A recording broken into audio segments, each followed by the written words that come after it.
Mr. Speaker, the Chief Justice and Associate Justices of the United States Supreme Court. That's great.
Speaker, the President's Cabinet.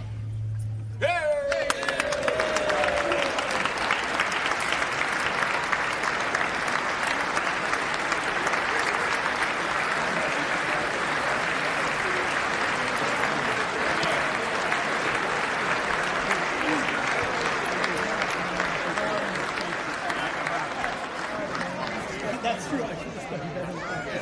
I should have done way better.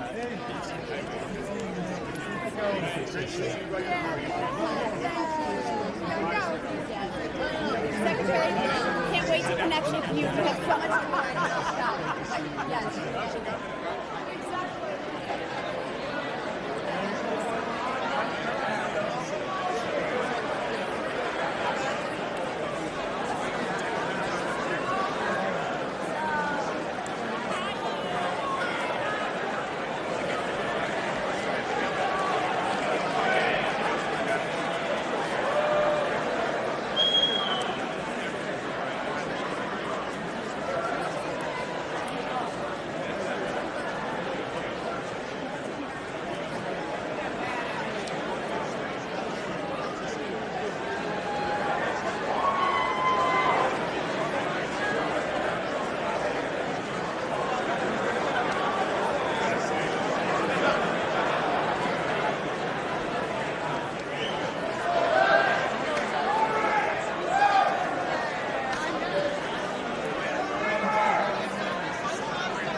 Mr. Speaker, the President of the United States.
Thank you.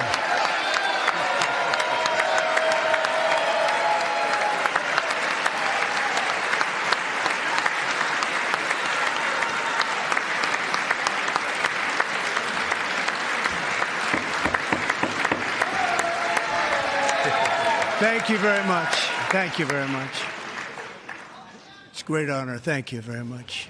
Speaker Johnson, Vice President Vance, the First Lady of the United States,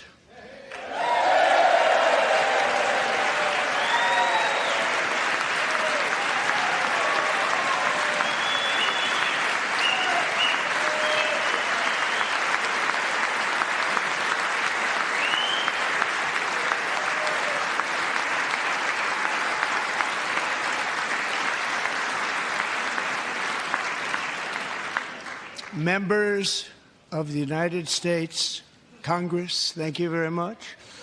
And to my fellow citizens, America is back.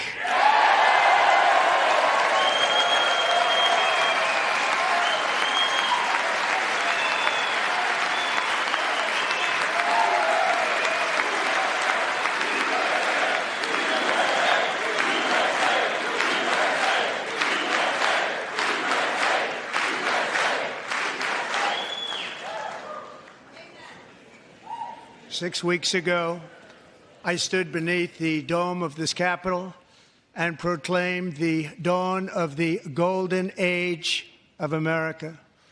From that moment on, it has been nothing but swift and unrelenting action to usher in the greatest and most successful era in the history of our country.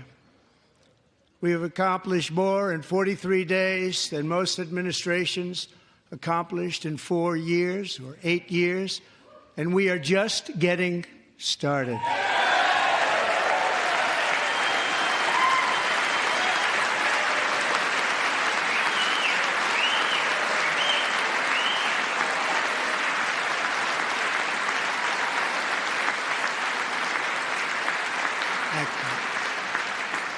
I return to this chamber tonight to report that America's momentum is back, our spirit is back, our pride is back, our confidence is back, and the American dream is surging bigger and better than ever before.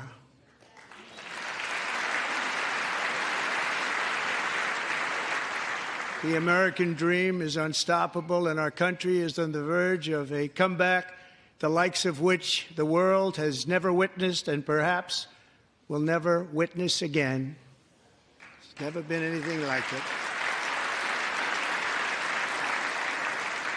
The presidential election of November 5th was a mandate like has not been seen in many decades. We won all 7 swing states, giving us an electoral college victory of 312 votes.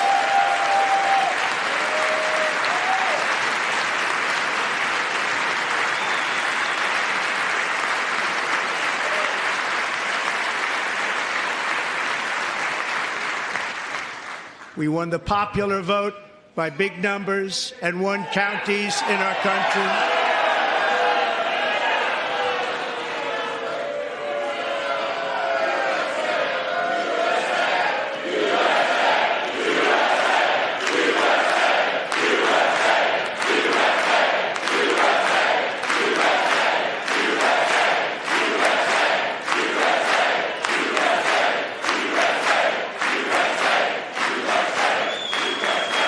And won counties in our country, 2,700 to 525, on a map that reads almost completely red for Republican.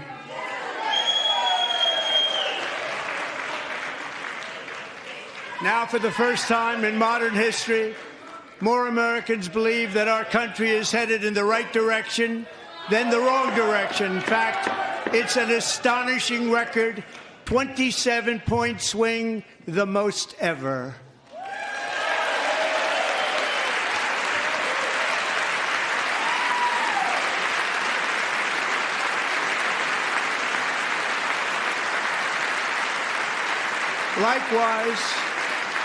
Small business optimism saw its single largest one-month gain ever recorded, a 41-point jump.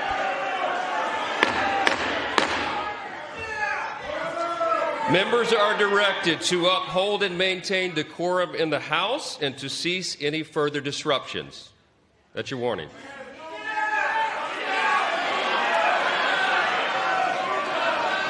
Members are engaging in willful and continuing breach of decorum, and the chair is prepared to direct the Sergeant-at-Arms to restore order to the joint session.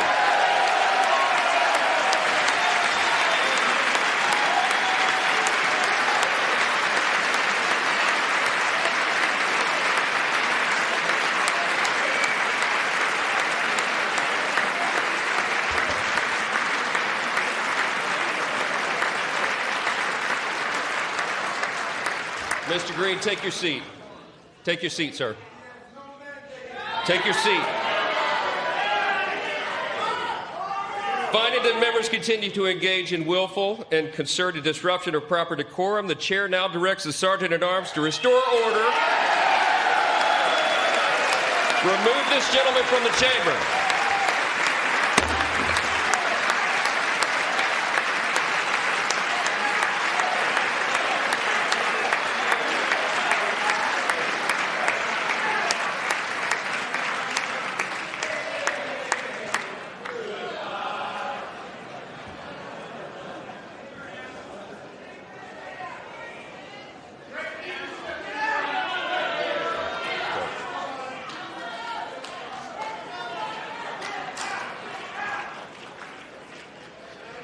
Members are directed to uphold and maintain decorum in the House. Mr. President, you continue. Thank you. Over the past 6 weeks, I have signed nearly 100 executive orders and taken more than 400 executive actions, a record to restore common sense, safety, optimism, and wealth all across our wonderful land. The people elected me to do the job, and I'm doing it.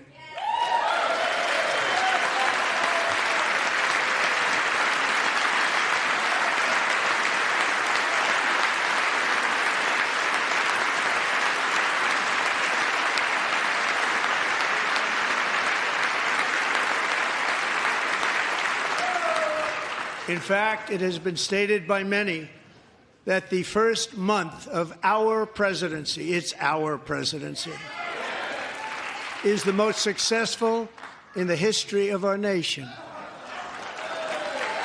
By many.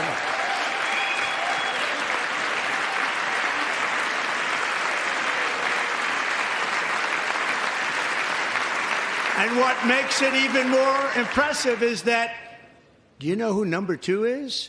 George Washington. How about that? How about that? I don't know about that list, but we'll take it. Within hours of taking the oath of office, I declared a national emergency on our southern border, and I deployed the U.S. military and Border Patrol to repel the invasion of our country. And what a job they've done. As a result, illegal border crossings last month were by far the lowest ever recorded, ever.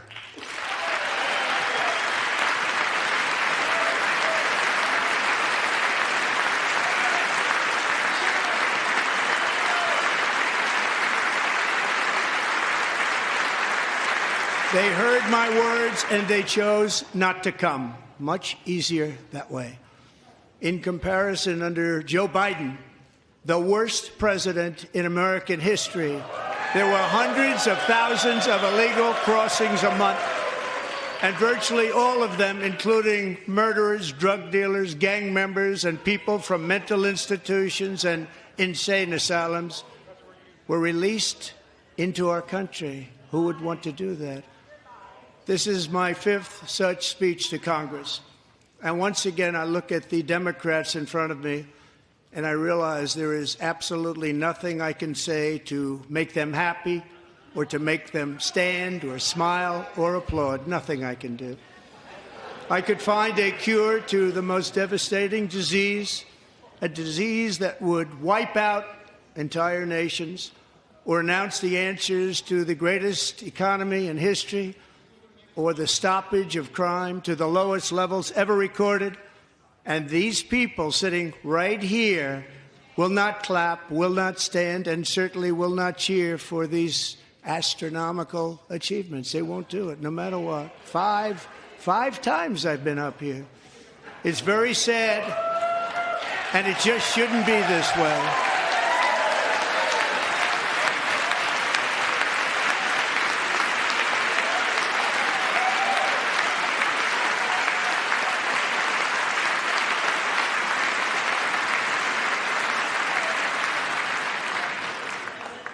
So Democrats sitting before me, for just this one night, why not join us in celebrating so many incredible wins for America? For the good of our nation, let's work together and let's truly make America great again.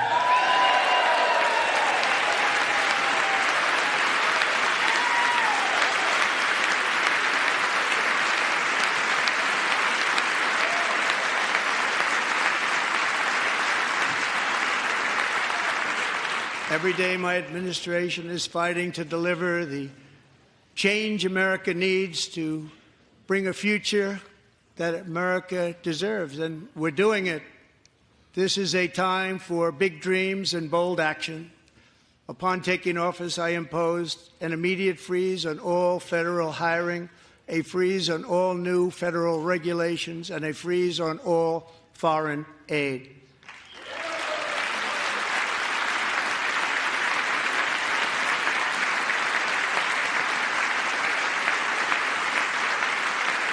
I terminated the ridiculous Green New Scam. I withdrew from the unfair Paris Climate Accord, which was costing us trillions of dollars that other countries were not paying. I withdrew from the corrupt World Health Organization.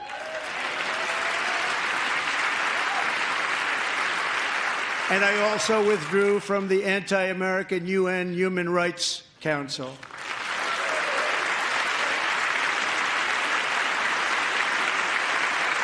We ended all of Biden's environmental restrictions that were making our country far less safe and totally unaffordable. And importantly, we ended the last administration's insane electric vehicle mandate, saving our auto workers and companies from economic destruction.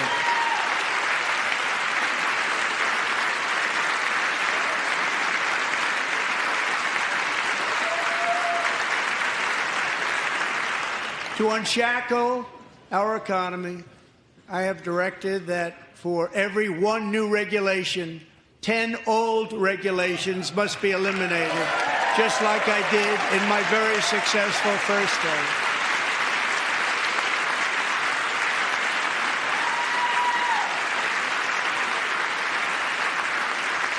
And in that first term, we set records on ending unnecessary rules and regulations like no other president had done before. We ordered all federal workers to return to the office. They will either show up for work in person or be removed from their job.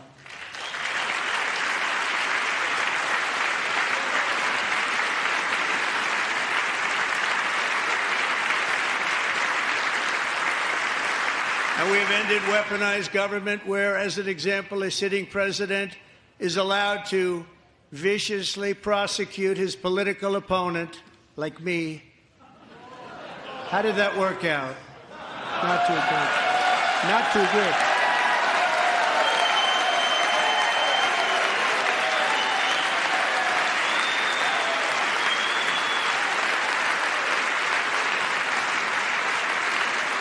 And I have stopped all government censorship and brought back free speech in America. It's back.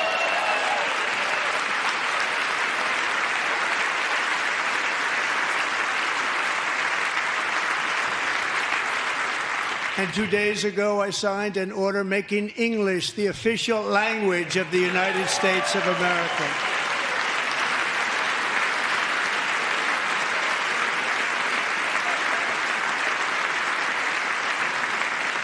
I renamed the Gulf of Mexico the Gulf of America.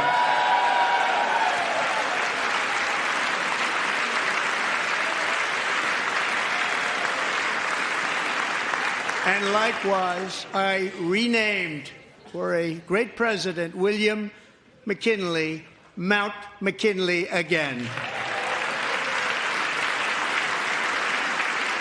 Beautiful Alaska. We love Alaska.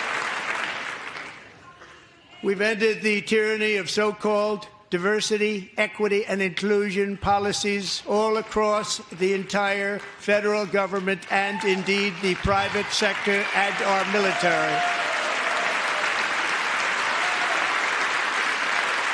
And our country will be woke no longer.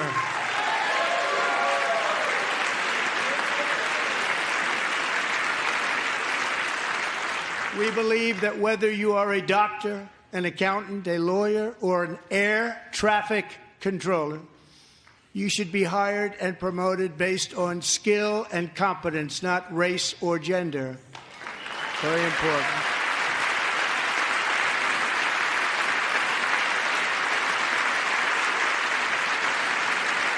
You should be hired based on merit. And the Supreme Court, in a brave and very powerful decision, has allowed us to do so. Thank you. Thank you very much. Thank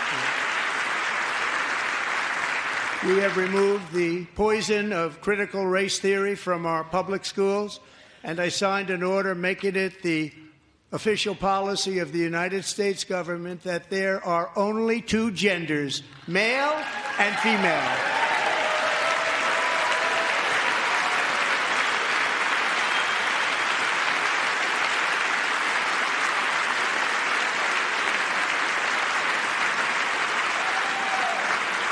I also signed an executive order to ban men from playing in women's sports.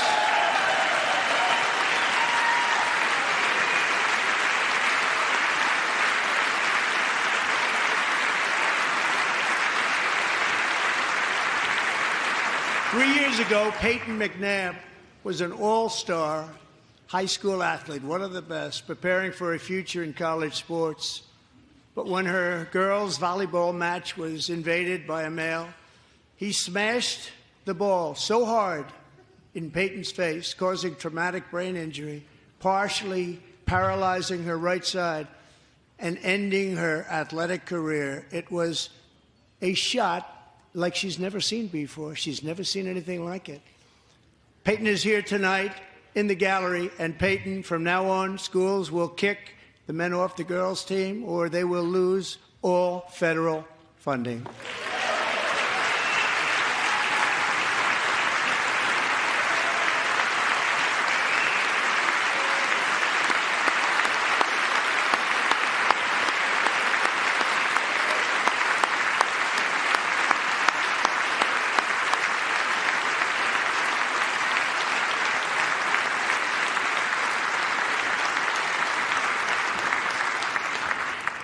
And if you really want to see numbers, just take a look at what happened in the women's boxing, weightlifting, track and field, swimming, or cycling, where a male recently finished a long-distance race 5 hours and 14 minutes ahead of a woman for a new record by 5 hours.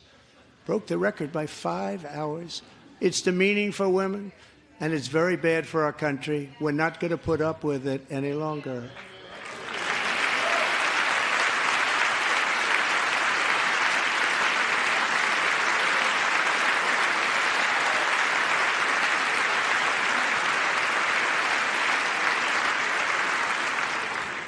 What I have just described is only a small fraction of the common sense revolution that is now, because of us, sweeping the entire world.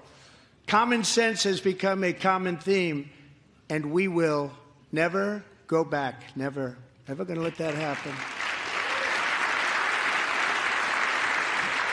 Among my very highest priorities is to rescue our economy and get dramatic and immediate relief to working families. As you know, we inherited from the last administration an economic catastrophe and an inflation nightmare. Their policies drove up energy prices, pushed up grocery costs, and drove the necessities of life out of reach for millions and millions of Americans. They've never had anything like it. We suffered the worst inflation in 48 years, but perhaps even in the history of our country. They're not sure. As president, I'm fighting every day to reverse this damage and make America affordable again.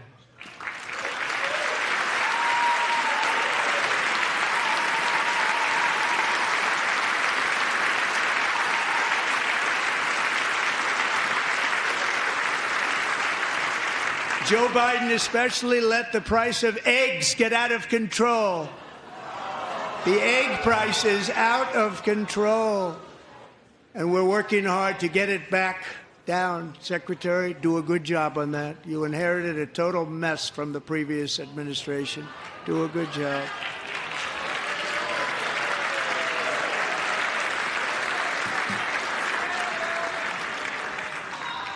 A major focus of our fight to defeat inflation is rapidly reducing the cost of energy.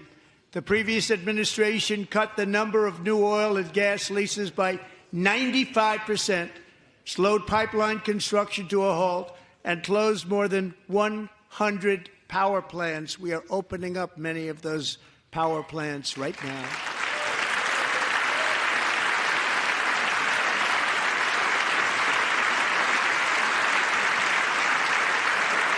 And frankly, we have never seen anything like it. That's why on my first day in office, I declared a national energy emergency. As you've heard me say many times, we have more liquid gold under our feet than any nation on earth, and by far.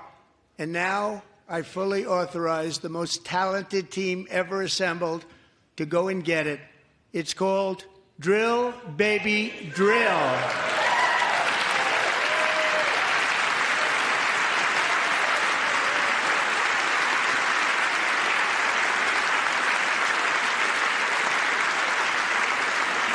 My administration is also working on a gigantic natural gas pipeline in Alaska, among the largest in the world, where Japan, South Korea, and other nations want to be our partner with investments of trillions of dollars each. There's never been anything like that one.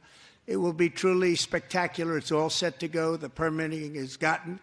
And later this week, I will also take historic action to dramatically expand production of critical minerals and rare earths here in the USA.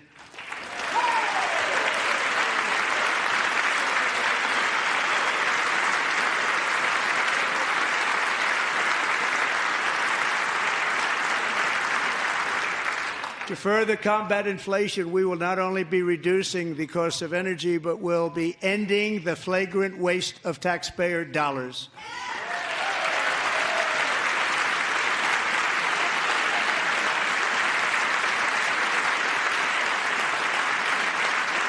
And to that end, I have created the brand new Department of Government Efficiency, DOGE. Perhaps you've heard of it. Perhaps.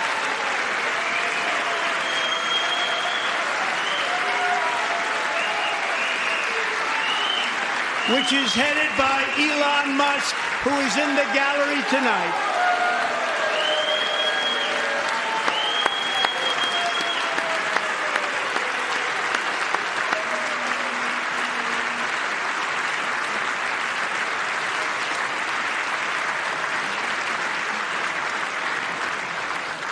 Thank you, Elon. He's working very hard. He didn't need this. He didn't need this. Thank you very much. We appreciate it. Everybody here, even this side, appreciates it, I believe. They just don't want to admit that. Just listen to some of the appalling waste we have already identified. $22 billion from HHS to provide free housing and cars for illegal aliens. $45 million for diversity, equity, and inclusion scholarships in Burma. $40 million to improve the social and economic inclusion of sedentary migrants. Nobody knows what that is. $8 million to promote LGBTQI+ in the African nation of Lesotho, which nobody has ever heard of. $60 million for indigenous peoples and Afro-Colombian empowerment in Central America. $60 million. $8 million for making mice transgender. This is real. $32 million for a left-wing propaganda operation in Moldova. $10 million for male circumcision in Mozambique. $20 million for the Arab Sesame Street in the Middle East. It's a program. $20 million for a program. $1.9 billion to recently created Decarbonization of Homes Committee, headed up, and we know she's involved. Just at the last moment, the money was passed over by a woman named Stacey Abrams. Have you ever heard of her? A $3.5 million consulting contract for lavish fish monitoring. $1.5 million for voter confidence in Liberia. $14 million for social cohesion in Mali. $59 million for illegal alien hotel rooms in New York City. He's a real estate developer. He's done very well.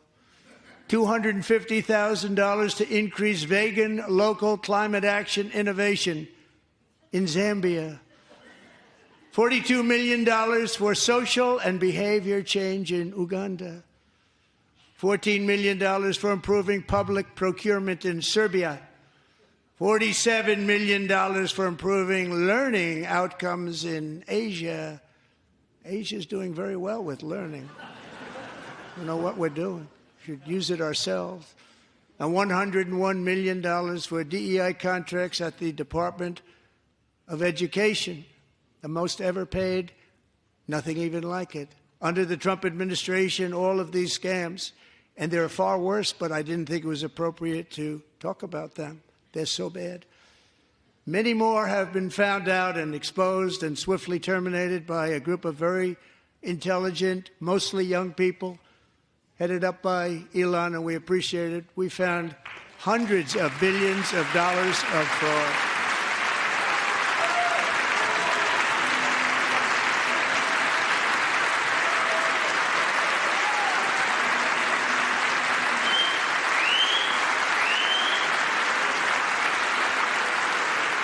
And we've taken back the money and reduced our debt to fight inflation and other things.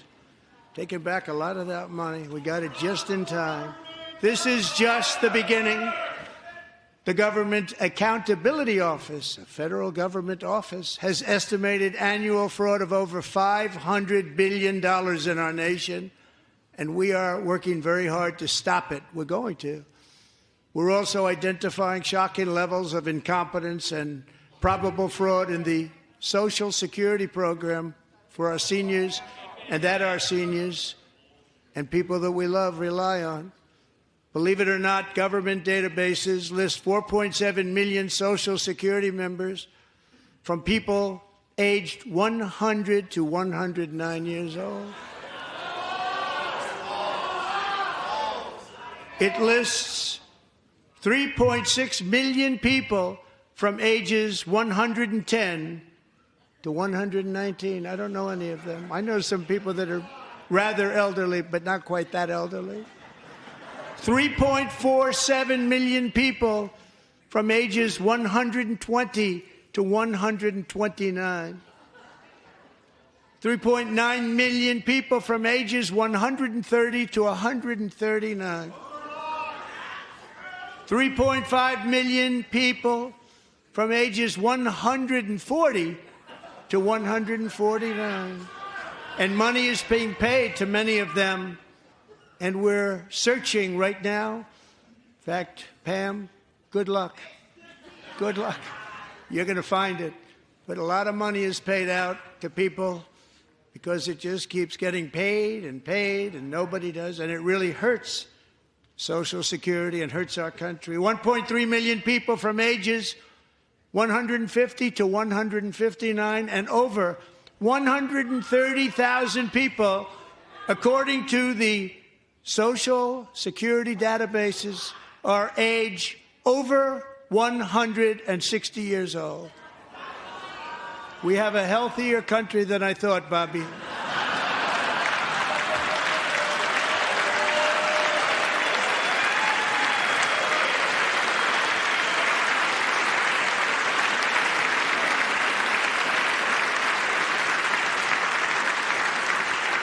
Including, to finish, 1,039 people between the ages of 220 and 229, one person between the age of 240 and 249, and one person is listed at 360 years of age. More than 100 years older than our country. But we're going to find out where that money's going, and it's not going to be pretty. By slashing all of the fraud, waste, and theft we can find, we will defeat inflation, bring down mortgage rates, lower car payments and grocery prices, protect our seniors, and put more money in the pockets of American families.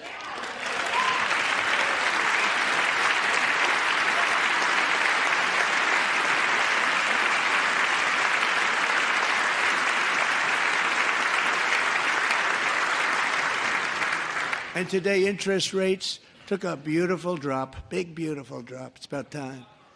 And in the near future, I want to do what has not been done in 24 years, balance the federal budget. We're going to balance it.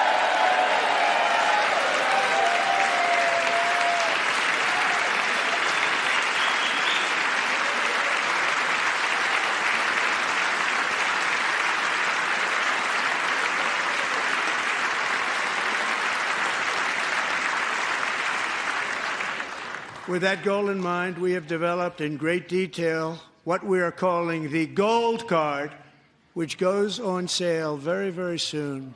For $5 million, we will allow the most successful job-creating people from all over the world to buy a path to U.S. citizenship. It's like the green card, but better and more sophisticated. And these people will have to pay tax in our country. They won't have to pay tax from where they came. The money that they've made, you wouldn't want to do that, but they have to pay tax, create jobs. They'll also be taking people out of colleges and paying for them so that we can keep them in our country instead of having them being forced out.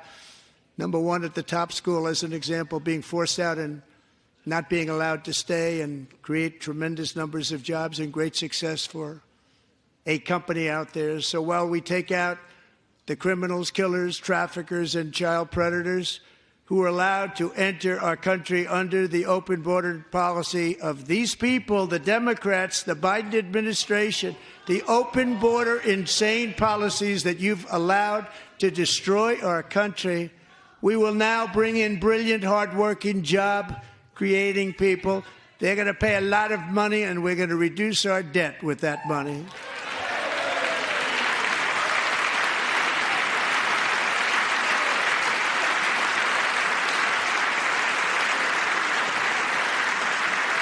Americans have given us a mandate for bold and profound change.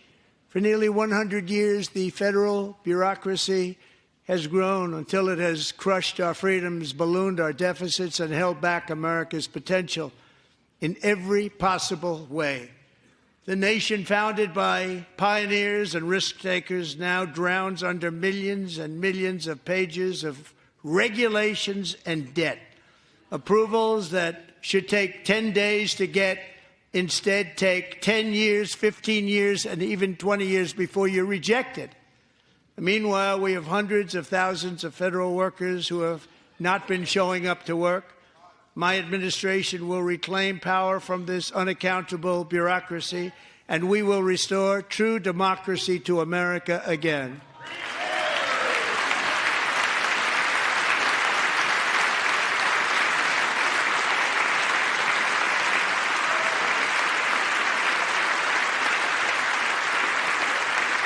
any federal bureaucrat who resists this change will be removed from office immediately. Because we are draining the swamp. It's very simple. And the days of rule by unelected bureaucrats are over.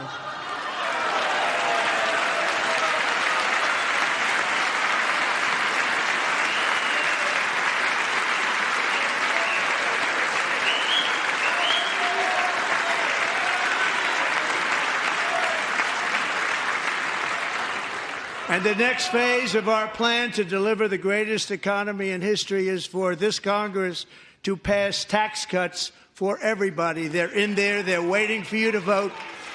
And I'm sure that the people on my right, I don't mean the Republican right, but my right here, I'm sure you're going to vote for those tax cuts, because otherwise I don't believe the people will ever vote you into office. So I'm doing you a big favor by telling you that. But I know this group is going to be voting for the tax.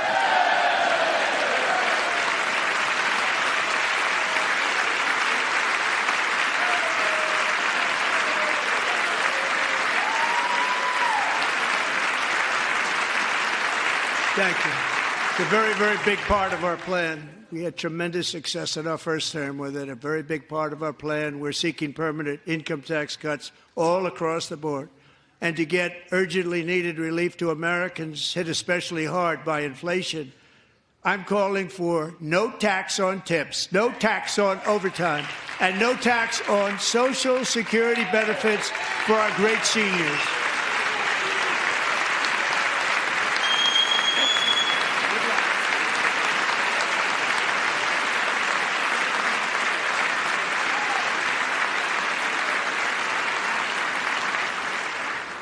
And I also want to make interest payments on car loans tax deductible, but only if the car is made in America.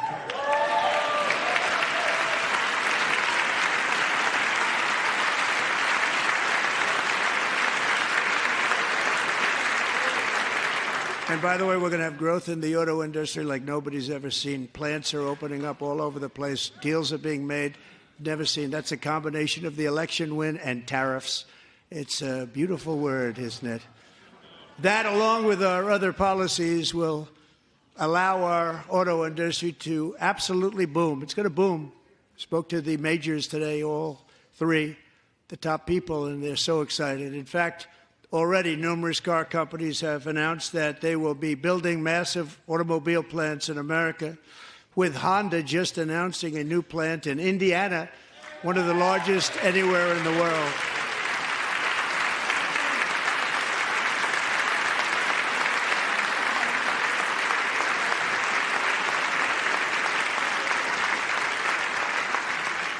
And this has taken place since our great victory on November 5th, a date which will hopefully go down as one of the most important in the history of our country.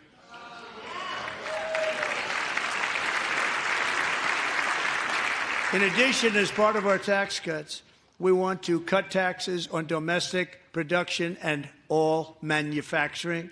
And just as we did before, we will provide 100% expensing. It will be retroactive to January 20th, 2025. And it was one of the main reasons why our tax cuts were so successful in our first term, giving us the most successful economy in the history of our country. First term. We had a great first term.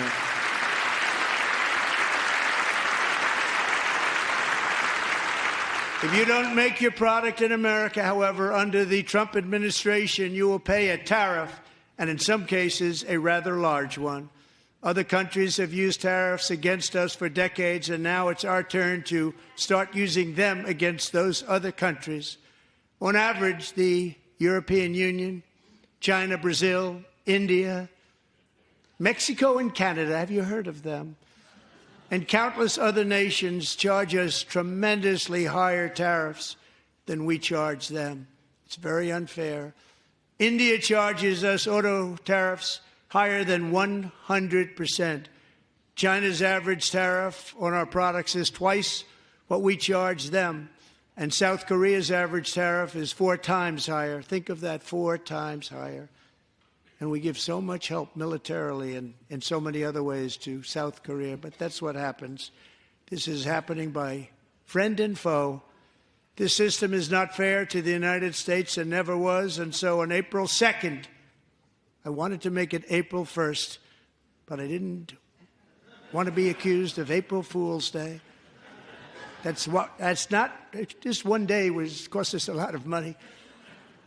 But we're going to do it in April. I'm a very superstitious person. April 2nd, reciprocal tariffs kick in.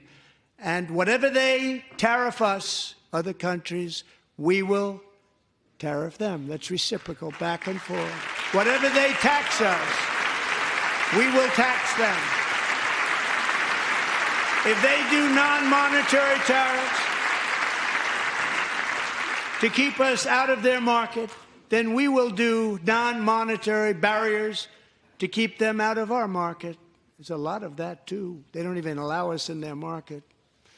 We will take in trillions and trillions of dollars and create jobs like we have never seen before. I did it with China, and I did it with others, and the Biden administration couldn't do anything about it because there was so much money they couldn't do anything about it. We have been ripped off for decades by nearly every country on earth, and we will not let that happen any longer.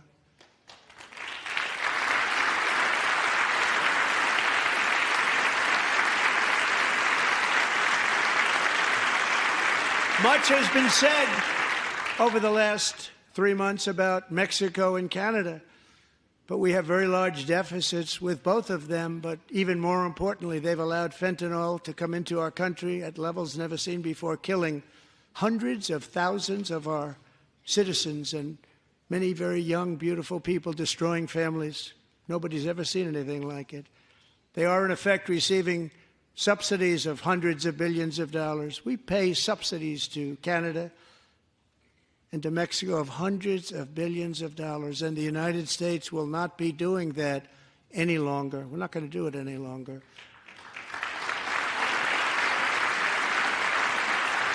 Thanks to our America First policies we're putting into place, we have had $1.7 trillion of new investment in America in just the past few weeks. The combination of the election and our economic policies that people of SoftBank, one of the most brilliant anywhere in the world, announced a $200 billion investment. OpenAI and Oracle, Larry Ellison, announced $500 billion investment, which they wouldn't have done if Kamala had won. Apple announced $500 billion investment. Tim Cook called me. He said, I cannot spend it fast enough. It's going to be much higher than that, I believe.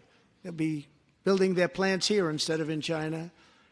And just yesterday, Taiwan Semiconductor, the biggest in the world, most powerful in the world, has a tremendous amount, 97% of the market, announced a $165 billion investment to build the most powerful chips on earth right here in the USA.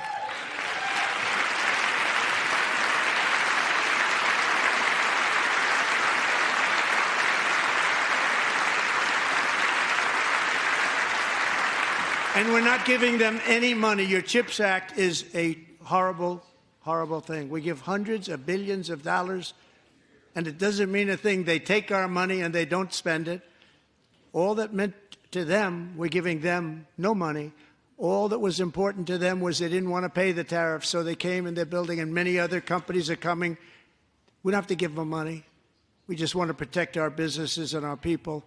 And they will come because they won't have to pay tariffs if they build in America. So it's very amazing. You should get rid of the CHIP Act, and whatever's left over, Mr. Speaker, you should use it to reduce debt or any other reason you want to.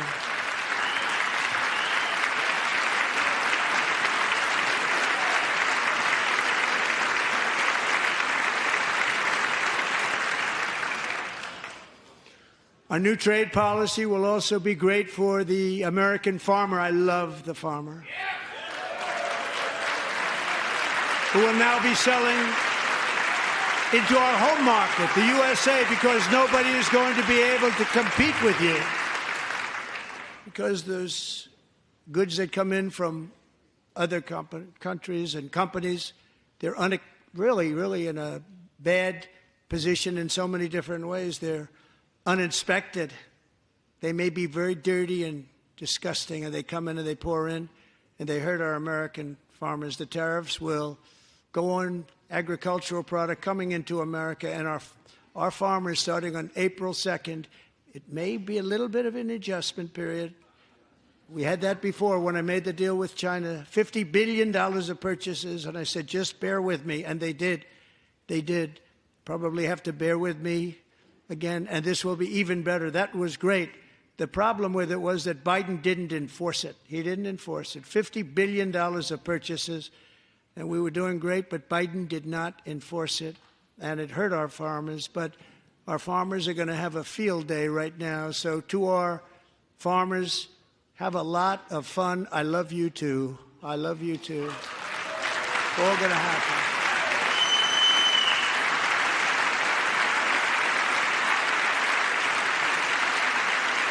And I have also imposed a 25% tariff on foreign aluminum, copper, lumber, and steel, because if we don't have, as an example, steel and lots of other things, we don't have a military, and frankly, we just won't have a country very long.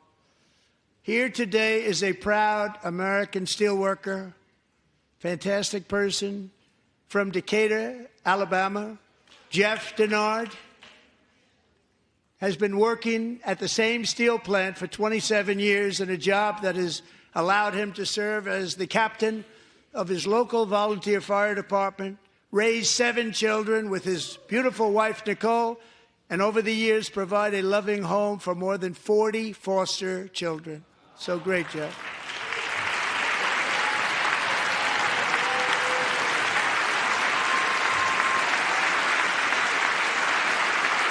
Thank you, Jeff. Thank you, Jeff.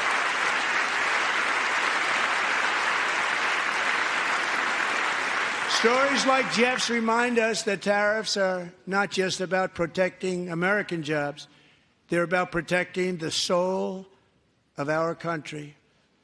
Tariffs are about making America rich again and making America great again, and it's happening, and it will happen rather quickly. There'll be a little disturbance, but we're okay with that. It won't be much. No, you're not. Oh. And look where Biden took us, very low, the lowest we've ever been. Jeff, I want to thank you very much. And I also want to recognize another person who has devoted herself to foster care community. She works so hard on it. A very loving person, our magnificent First Lady of the United States.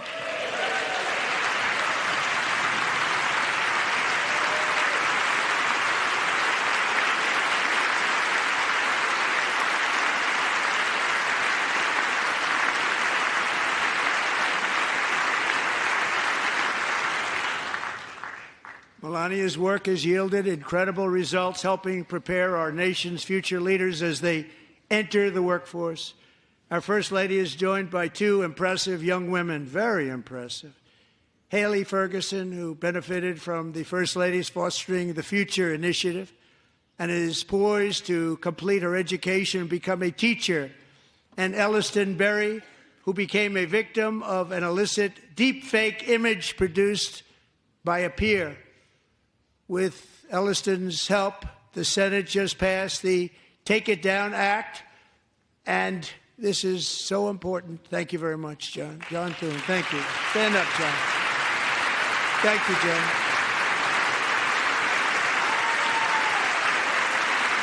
Thank you all very much.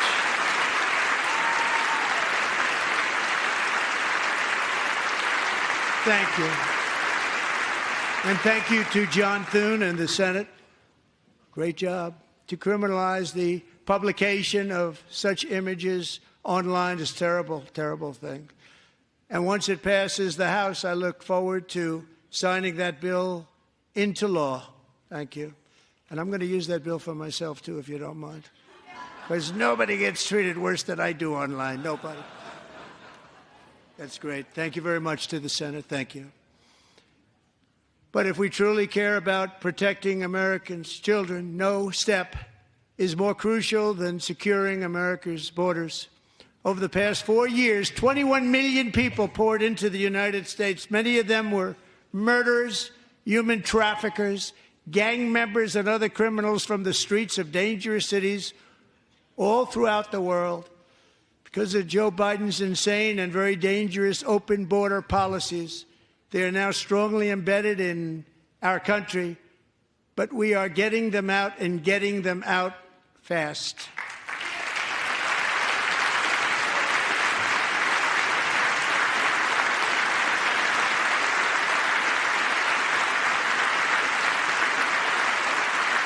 And I want to thank Tom Homan and Christy. I want to thank you and Paul of Border Patrol. I want to thank you. What a job they've all done. Everybody, Border Patrol, ICE, law enforcement in general is incredible. We have to take care of our law enforcement. Have to.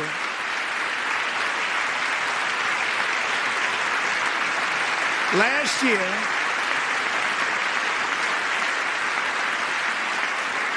a brilliant 22-year-old nursing student named Laken Riley, the best in her class, admired by everybody, went out for a jog on the campus of the University of Georgia.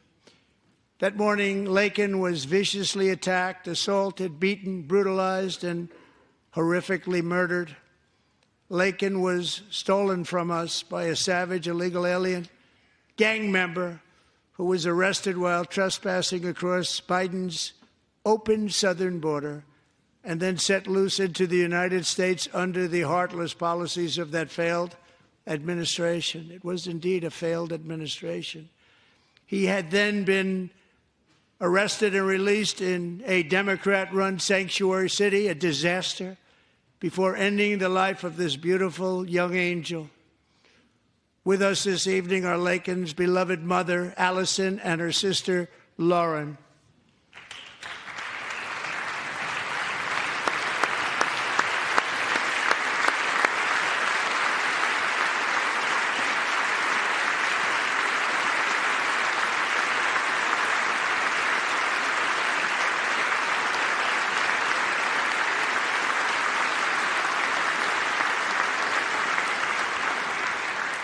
Last year, I told Laken's grieving parents that we would ensure their daughter would not have died in vain. That's why the very first bill I signed into law as your 47th president mandates the detention of all dangerous criminal aliens who threaten public safety. It's a very strong, powerful act.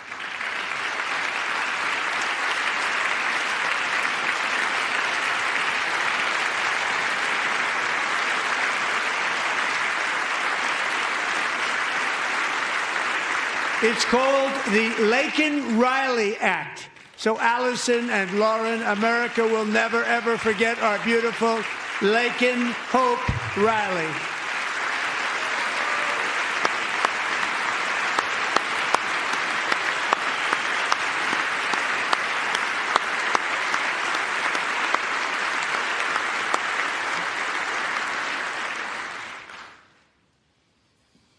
Thank you very much. Since taking office, my administration has launched the most sweeping border and immigration crackdown in American history, and we quickly achieved the lowest numbers of illegal border crossers ever recorded. Thank you.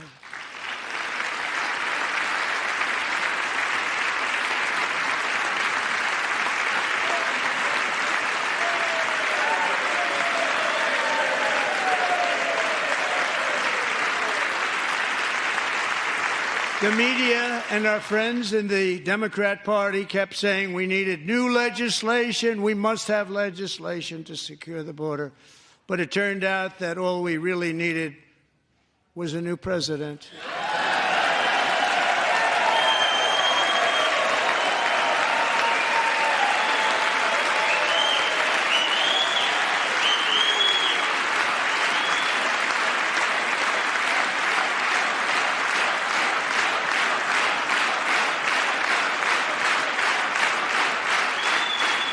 Thank you. Joe Biden didn't just open our borders, he flew illegal aliens over them to overwhelm our schools, hospitals, and communities throughout the country.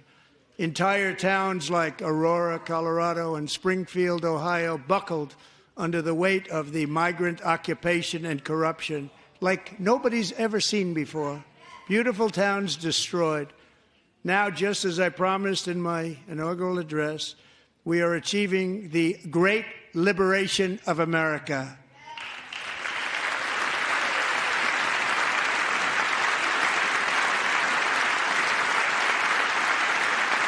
But there still is much work to be done. Here tonight is a woman I have gotten to know, Alexis Nungari from Houston. Wonderful woman. Last June, Alexis's 12-year-old daughter, her precious Jocelyn, walked to a nearby convenience store. She was kidnapped, tied up, assaulted for 2 hours under a bridge, and horrifically murdered. Arrested and charged with this heinous crime are 2 illegal alien monsters from Venezuela, released into America by the last administration through their ridiculous open border. The death of this beautiful 12-year-old girl and the agony of her mother and family touched our entire nation greatly.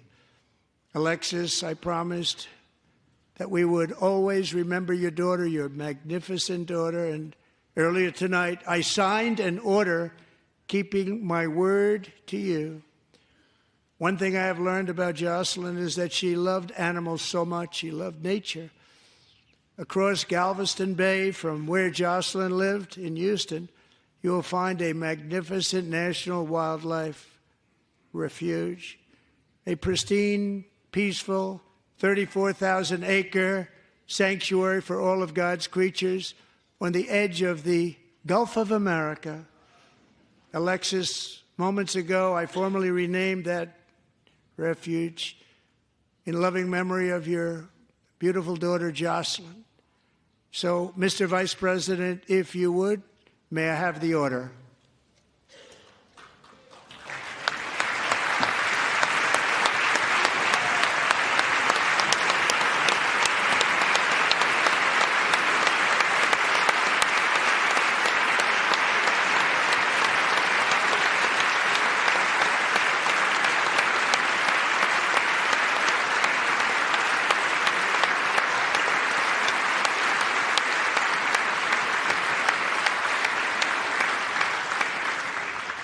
Thank you very much. All 3 savages charged with Jocelyn and Lakin's murders were members of the Venezuelan prison gang, the toughest gang, they say, in the world, known as Tren de Aragua. 2 weeks ago, I officially designated this gang, along with MS-13 and the bloodthirsty Mexican drug cartels, as foreign terrorist organizations.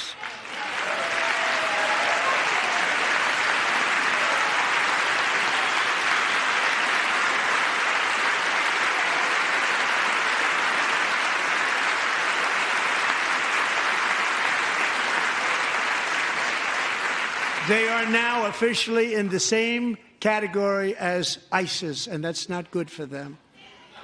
Countless thousands of these terrorists were welcomed into the U.S. by the Biden administration. But now every last one will be rounded up and forcibly removed from our country, or, if they're too dangerous, put in jails, standing trial in this country, because we don't want them to come back ever. With us this evening is a warrior on the front lines of that battle, Border Patrol Agent Roberto Ortiz. Great guy.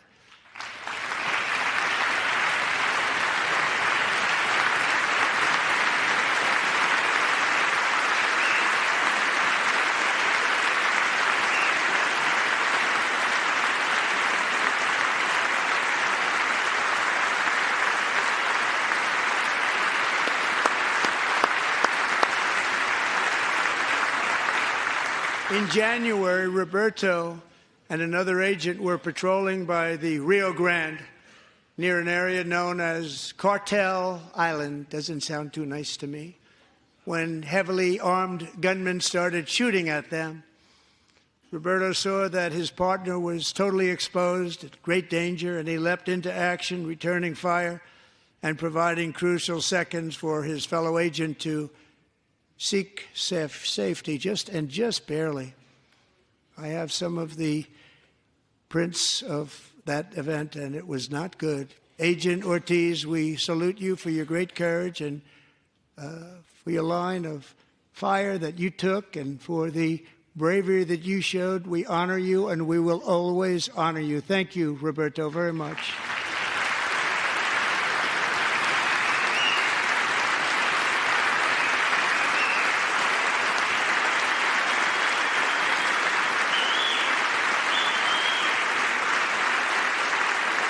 Thank you, Roberto. And I actually got to know him on my many calls to the border. He's a great gentleman.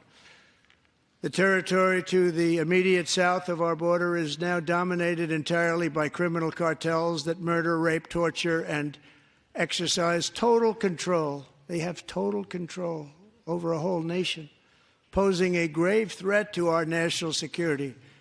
The cartels are waging war in America, and it's time for America to wage war on the cartels, which we are doing.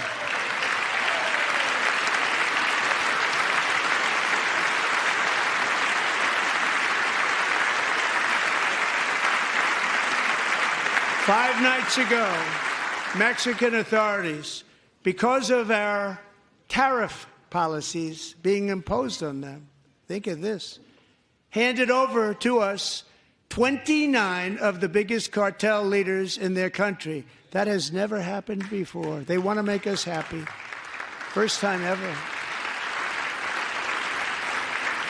But we need Mexico and Canada to do much more than they've done, and they have to stop the fentanyl and drugs pouring into the USA. They're going to stop it.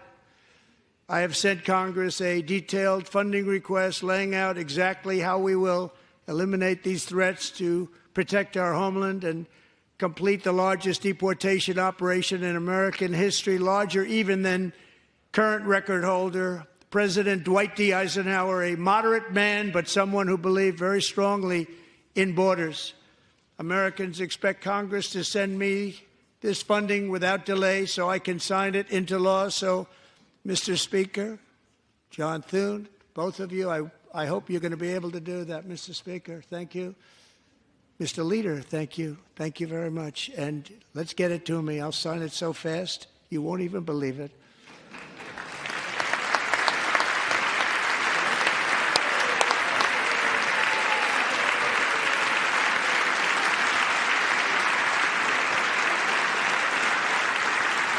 And as we reclaim our sovereignty, we must also bring back law and order to our cities and towns.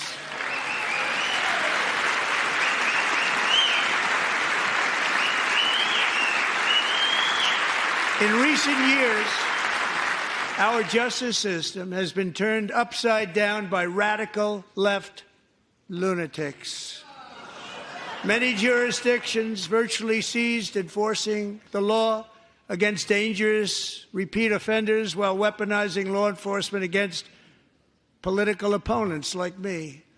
My administration has acted swiftly and decisively to restore fair, equal, and impartial justice under the constitutional rule of law, starting at the FBI and the DOJ. Pam, good luck. Cash, wherever you may be, good luck. Good luck. Pam Bondi.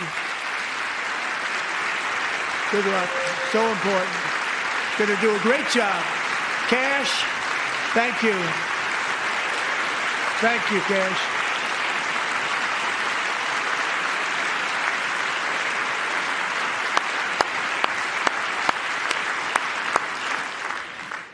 They've already started very strong. They're going to do a fantastic job. You're going to be very proud of them.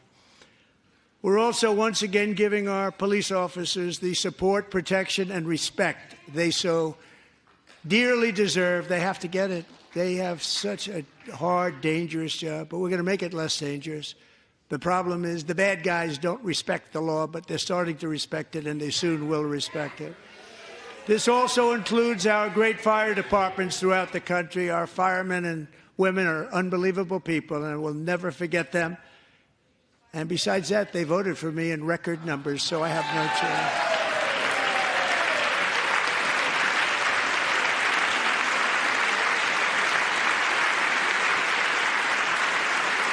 1 year ago this month, 31-year-old New York police officer Jonathan Diller, unbelievably wonderful person and a great officer, was gunned down at a traffic stop on Long Island. I went to his funeral. The vicious criminal charged with his murder had 21 prior arrests, and they were rough arrests, too. He was a real bad one. The thug in the seat next to him had 14 prior arrests and went by the name of Killer. He was Killer. He killed other people, they say, a lot of them. I attended Officer Diller's service, and when I met his wife and one-year-old son, Ryan, it was very inspirational, actually. His widow's name is Stephanie, and she is here tonight. Stephanie, thank you very much, Stephanie. Thank you very much.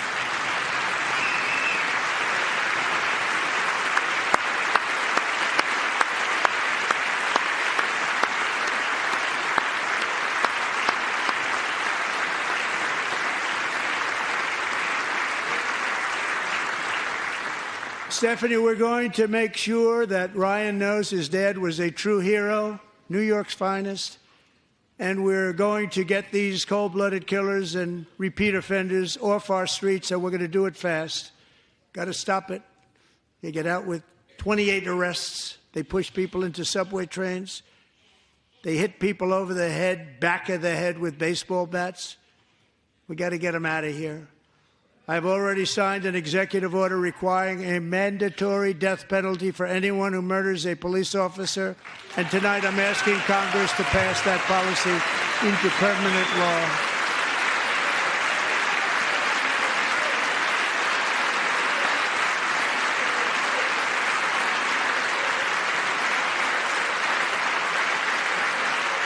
I'm also asking for a new crime bill getting tough on repeat offenders while enhancing protections for America's police officers so they can do their jobs without fear of their lives being totally destroyed.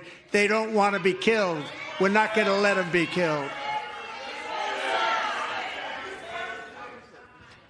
Joining us in the gallery tonight is a young man who truly loves our police. His name is DJ Daniel. He is 13 years old, and he has always dreamed of becoming a police officer.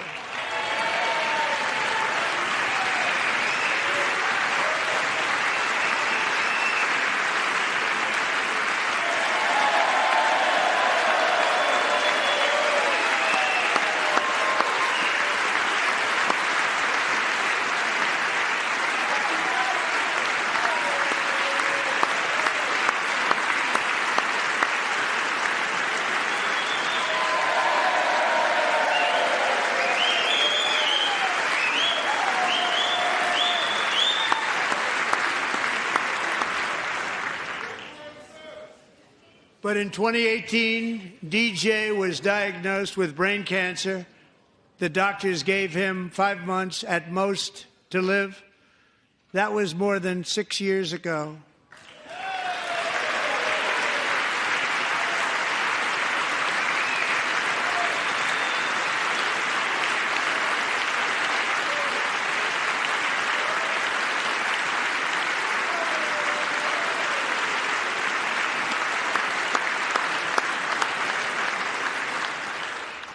Since that time, DJ and his dad have been on a quest to make his dream come true, and DJ has been sworn in as an honorary law enforcement officer, actually a number of times. The police love him, the police departments love him. And tonight, DJ, we're going to do you the biggest honor of them all. I am asking our new Secret Service Director, Sean Curran, to officially make you an agent of the United States Secret Service.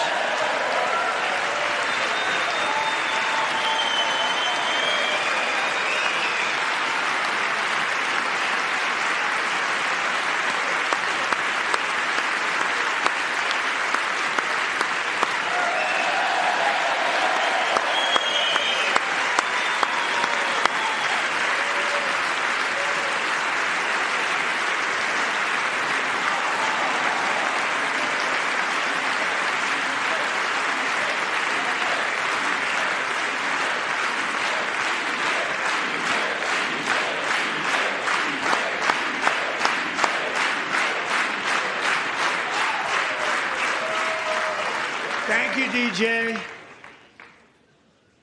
DJ's doctors believe his cancer likely came from a chemical he was exposed to when he was younger. Since 1975, rates of child cancer have increased by more than 40%. Reversing this trend is one of the top priorities for our new presidential commission to make America healthy again, chaired by our new Secretary of Health and Human Services, Robert F. Kennedy, Jr.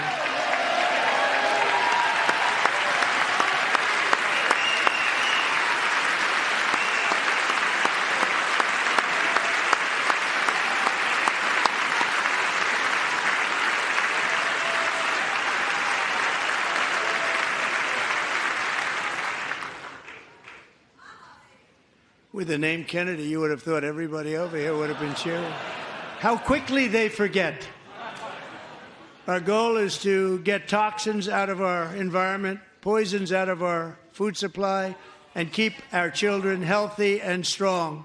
As an example, not long ago, and you can't even believe these numbers, 1 in 10,000 children had autism, 1 in 10,000.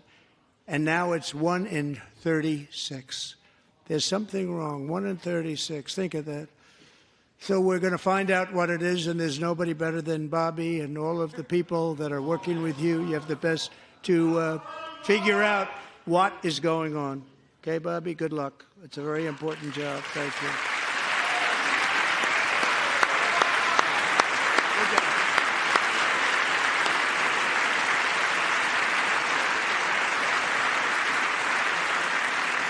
Thank you.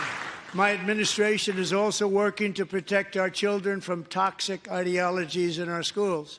A few years ago, January Littlejohn and her husband discovered that their daughter's school had secretly socially transitioned their 13-year-old little girl. Teachers and administrators conspired to deceive January and her husband while encouraging her daughter to use a new name and pronouns.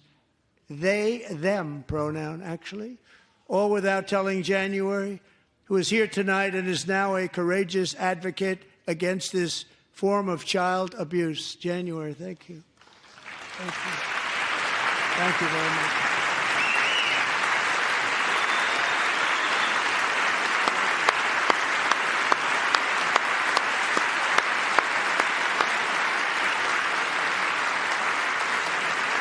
Thank you. Stories like this are why, shortly after taking office, I signed an executive order banning public schools from indoctrinating our children with transgender ideology.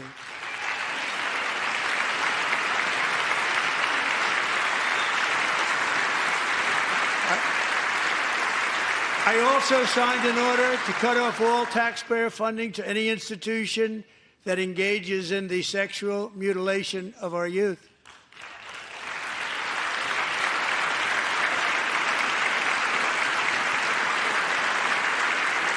And now I want Congress to pass a bill permanently banning and criminalizing sex changes on children and forever ending the lie that any child is trapped in the wrong body. This is a big lie.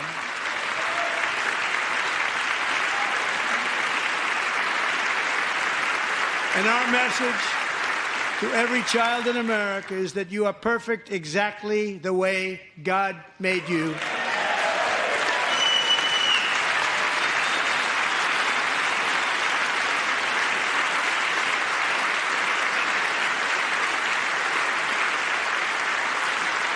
Because we're getting wokeness out of our schools and out of our military, and it's already out, and it's out of our society. We don't want it. Wokeness is trouble. Wokeness is bad. It's gone. It's gone. And we feel so much better for it, don't we? Don't we feel better? Our service members won't be activists and ideologues. They will be fighters and warriors. They will fight for our country. And Pete, congratulations. Secretary of Defense, congratulations.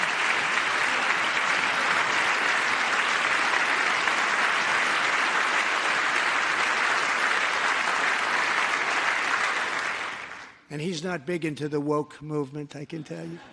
I know him well.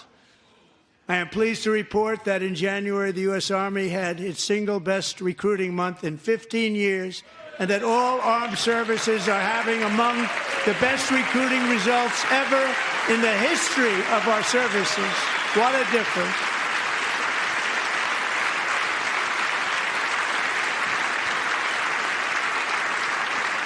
And you know, it was just a few months ago where the results were exactly the opposite. We couldn't recruit anywhere. We couldn't recruit. Now we're having the best results just about that we've ever had. What a tremendous turnaround. It's really a beautiful thing to see. People love our country again. It's very simple. They love our country, and they love being in our military again. So it's a great thing, and thank you very much. Great job. Thank you.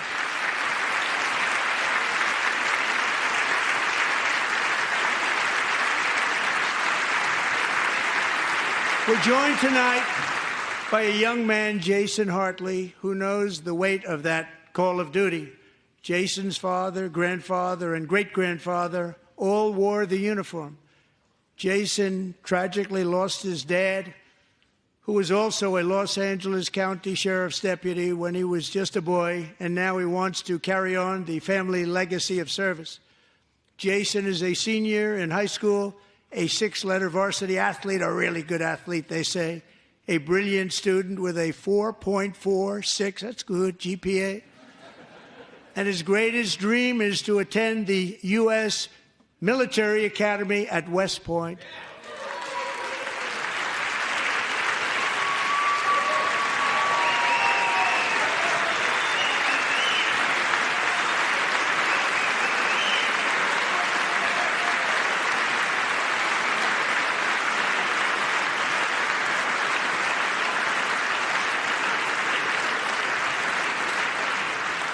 And Jason, that's a very big deal getting in. That's a hard one to get into. But I'm pleased to inform you that your application has been accepted.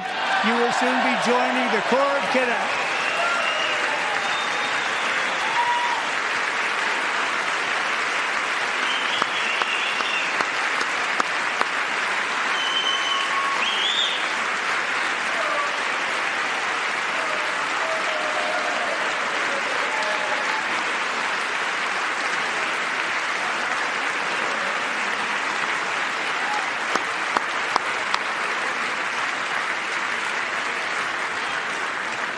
Thank you. Jason, you're going to be on the long gray line, Jason. As Commander-in-Chief, my focus is on building the most powerful military of the future. As a first step, I'm asking Congress to fund a state-of-the-art Golden Dome missile defense shield to protect our homeland, all made in the USA.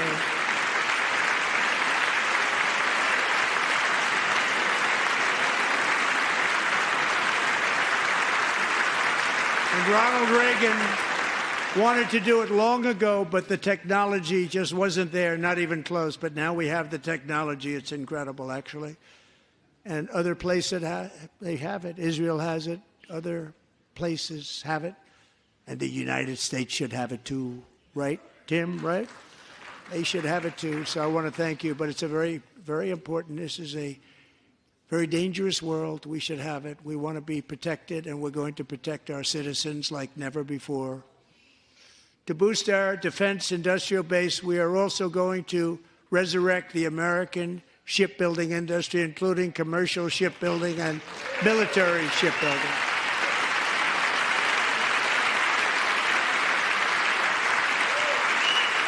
And for that purpose, I am announcing tonight that we will create a new Office of Shipbuilding in the White House and offer special tax incentives to bring this industry home to America where it belongs. We used to make so many ships.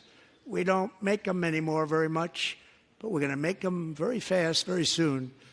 It will have a huge impact. To further enhance our national security, my administration will be reclaiming the Panama Canal, and we've already started doing it.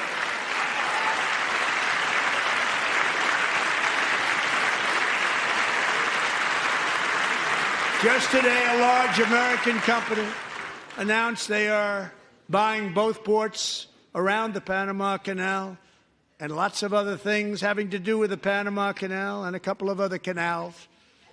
The Panama Canal was built by Americans for Americans, not for others, but others could use it. But it was built at tremendous cost of American blood and treasure. 38,000 workers died building the Panama Canal. They died of malaria. They died of snake bites and mosquitoes. Not a nice place to work. They paid them very highly to go there, knowing there was a 25% chance that they would die. The most expensive project also that was ever built in our country's history, if you bring it up to modern day costs. It was given away by the Carter administration for $1, but that agreement has been violated very severely. We didn't give it to China. We gave it to Panama, and we're taking it back.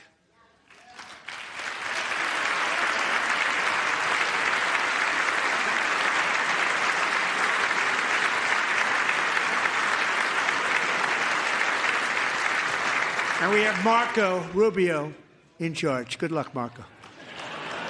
Now, we know who to blame if anything goes wrong. Marco's been amazing, and he's going to do a great job. Think of it. He got 100 votes. You know, he was approved with actually 99, but the 100th was this gentleman, and I feel very certain. So let's assume he got 100 votes. And I'm either very, very happy about that or I'm very concerned about it. But he's already proven. I mean, he's a great gentleman. He's respected by everybody, and we appreciate you voting for Marco. He's going to do a fantastic job. Thank you. Thank you. He's doing a great job. Great job. And I also have a message tonight for the incredible people of Greenland. We strongly support your right to determine your own future. And if you choose, we welcome you into the United States of America. We need Greenland for national security and even international security, and we're working with everybody involved to try and get it. But we need it really for international world security, and I think we're going to get it. One way or the other, we're going to get it. We will keep you safe. We will make you rich, and together we will take Greenland to heights like you have never thought possible before. It's a very small population, but very, very large piece of land and very, very important for military security. America is once again standing strong against the forces of radical Islamic terrorism. 3.5 years ago, ISIS terrorists killed 13 American service members and countless others in the Abbey Gate bombing during the disastrous and incompetent withdrawal from Afghanistan. Not that they were withdrawing, it was the way they withdrew. Perhaps the most embarrassing moment in the history of our country. Tonight, I am pleased to announce that we have just apprehended the top terrorist responsible for that atrocity, and he is right now on his way here to face the swift sword of American justice.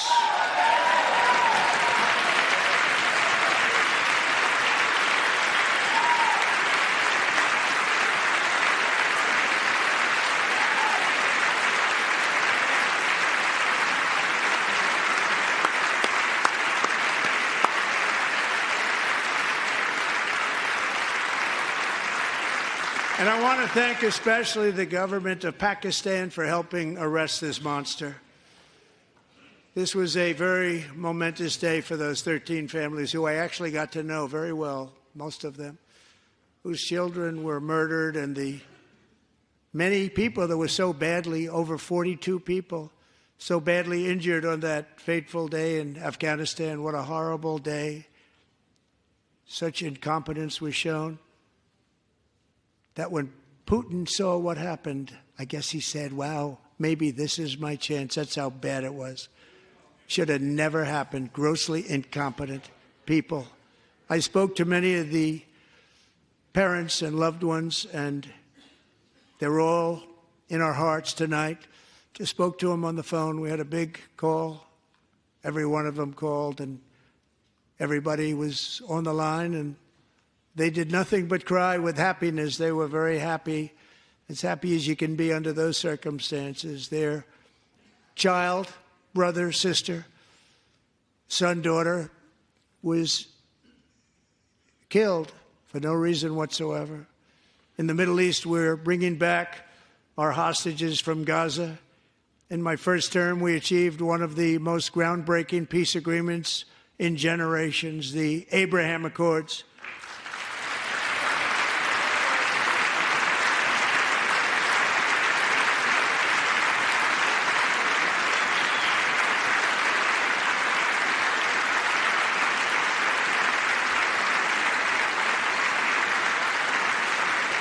And now we're going to build on that foundation to create a more peaceful and prosperous future for the entire region. A lot of things are happening in the Middle East. People have been talking about that so much lately with everything going on with Ukraine and Russia. But a lot of things are happening in the Middle East. It's a rough neighborhood, actually. I'm also working tirelessly to end the savage conflict in Ukraine. Millions of Ukrainians and Russians have been needlessly killed or wounded in this horrific and brutal conflict with no end in sight. The United States has sent hundreds of billions of dollars to support Ukraine's defense with no security, with no anything.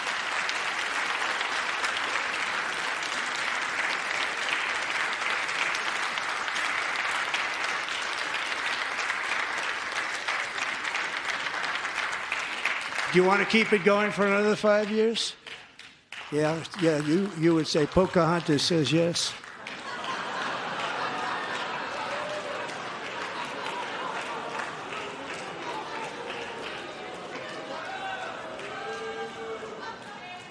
$2,000 people are being killed every single week. More than that. They're Russian young people. They're Ukrainian young people. They're not Americans. But I want it to stop. Meanwhile, Europe has sadly spent more money buying Russian oil and gas than they have spent on defending Ukraine, by far. Think of that. They've spent more buying Russian oil and gas than they have defending. And we've spent perhaps $350 billion, like taking candy from a baby. That's what happened. And they've spent $100 billion. What a difference that is. And we have an ocean separating us, and they don't. But we're getting along very well with them, and lots of good things are happening. Biden has authorized more money in this fight than Europe has spent, by billions and billions of dollars. It's hard to believe that they wouldn't have stopped it and said, at some point, come on, let's equalize. You got to be equal to us. But that didn't happen. Earlier today, I received an important letter from President Zelensky of Ukraine. The letter reads, Ukraine is ready to come to the negotiating table as soon as possible to bring lasting peace closer. Nobody wants peace more than the Ukrainians, he said. My team and I stand ready to work under President Trump's strong leadership to get a peace that lasts. We do really value how much America has done to help Ukraine maintain its sovereignty and independence. Regarding the agreement on minerals and security, Ukraine is ready to sign it at any time that is convenient for you. I appreciate that he sent this letter, just got it a little while ago. Simultaneously, we've had serious discussions with Russia and have received strong signals that they are ready for peace. Wouldn't that be beautiful? Wouldn't that be beautiful?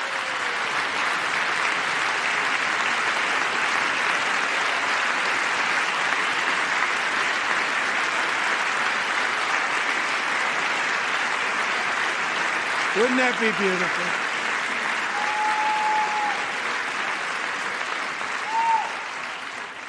It's time to stop this madness. It's time to halt the killing. It's time to end this senseless war. If you want to end wars, you have to talk to both sides. Nearly 4 years ago, amid rising tensions, a history teacher named Mark Fogel was detained in Russia and sentenced to 14 years in a penal colony. Rough stuff. The previous administration barely lifted a finger to help him. They knew he was innocent, but they had no idea where to begin. But last summer, I promised his 95-year-old mother, Malphine, that we would bring her boy safely back home. After 22 days in office, I did just that, and they are here tonight.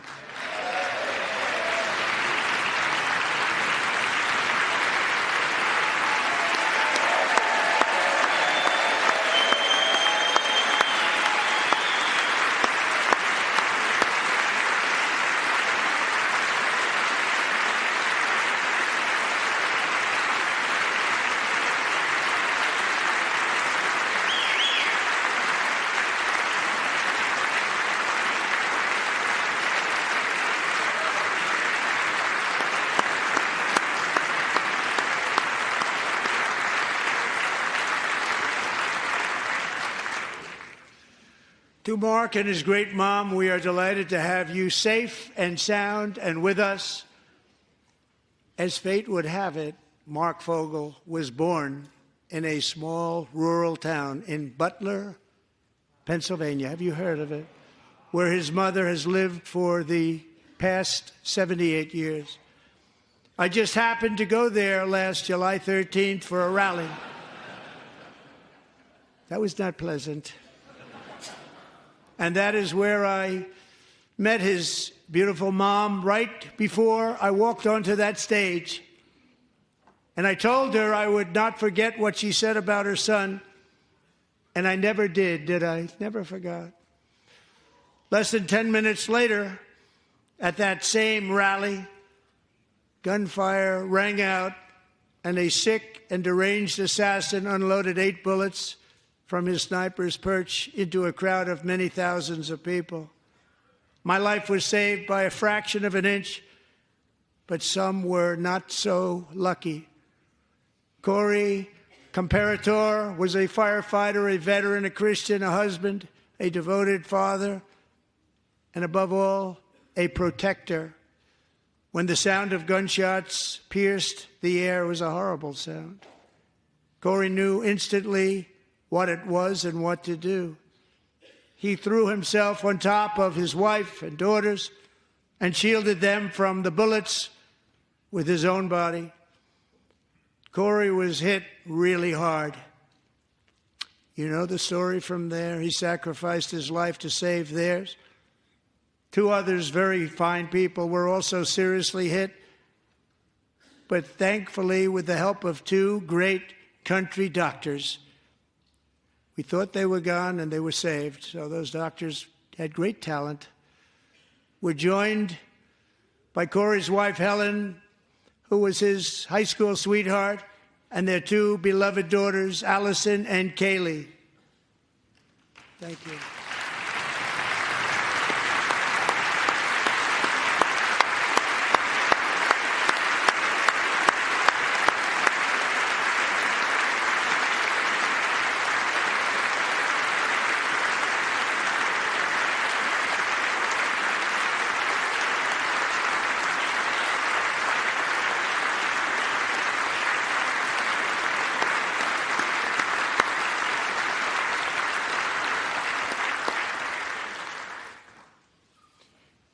To Helen, Allison, and Kaylee, Corey is looking down on his 3 beautiful ladies right now, and he is cheering you on. He loves you. He is cheering you on. Corey was taken from us much too soon, but his destiny was to leave us all with a shining example of the selfless devotion of a true American patriot. It was love like Corey's that built our country, and it's love like Corey's that is going to make our country more majestic than ever before. I believe that my life was saved that day in Butler for a very good reason. I was saved by God to make America great again. I believe that. Thank you. Thank you.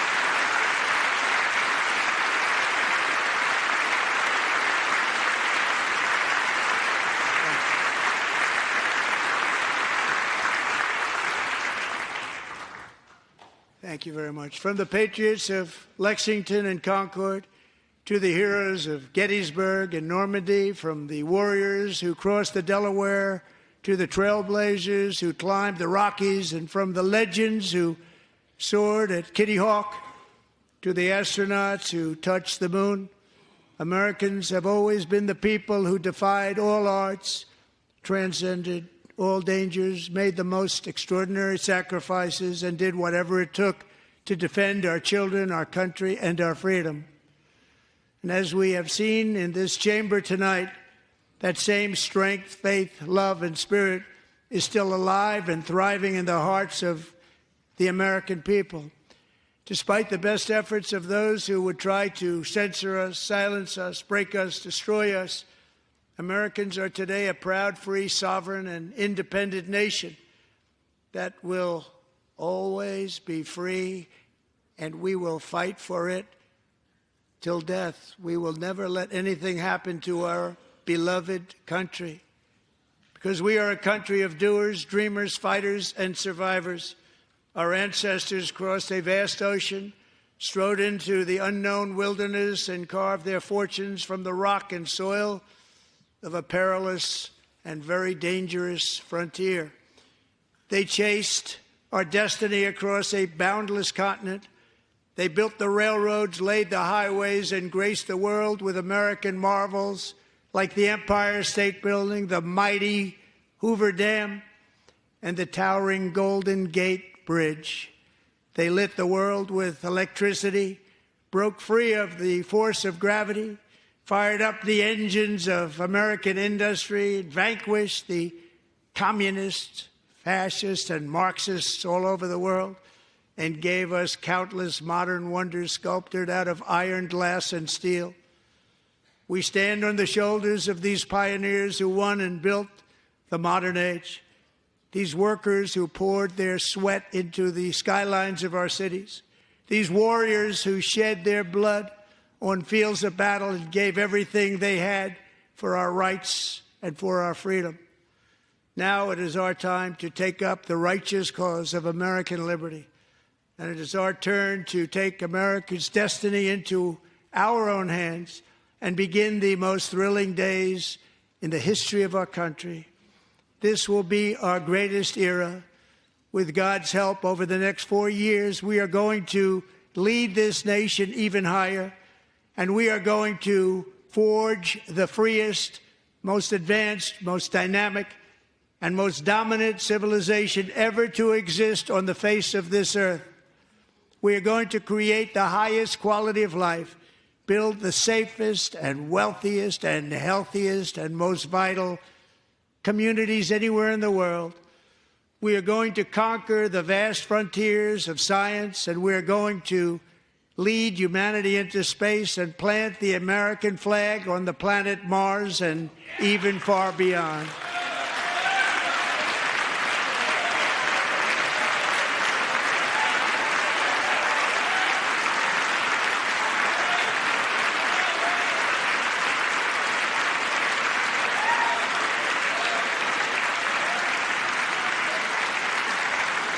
And through it all, we are going to rediscover the unstoppable power of the American spirit. And we are going to renew unlimited promise of the American dream.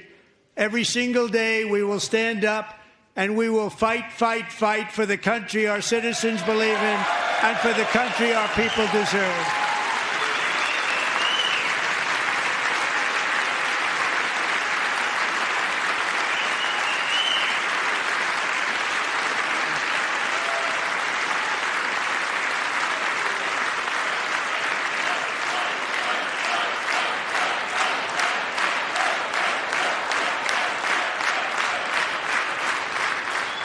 My fellow Americans, get ready for an incredible future, because the golden age of America has only just begun. It will be like nothing that has ever been seen before. Thank you, God bless you, and God bless America.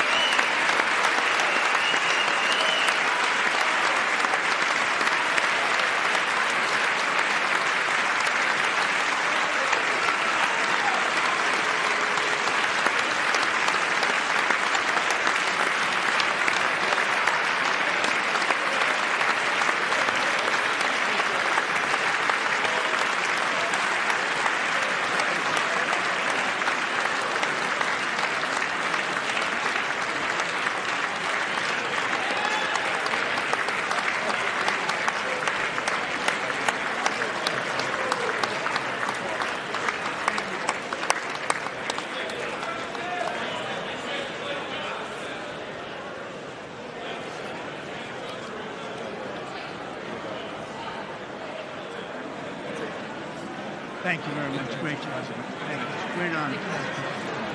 Thank you.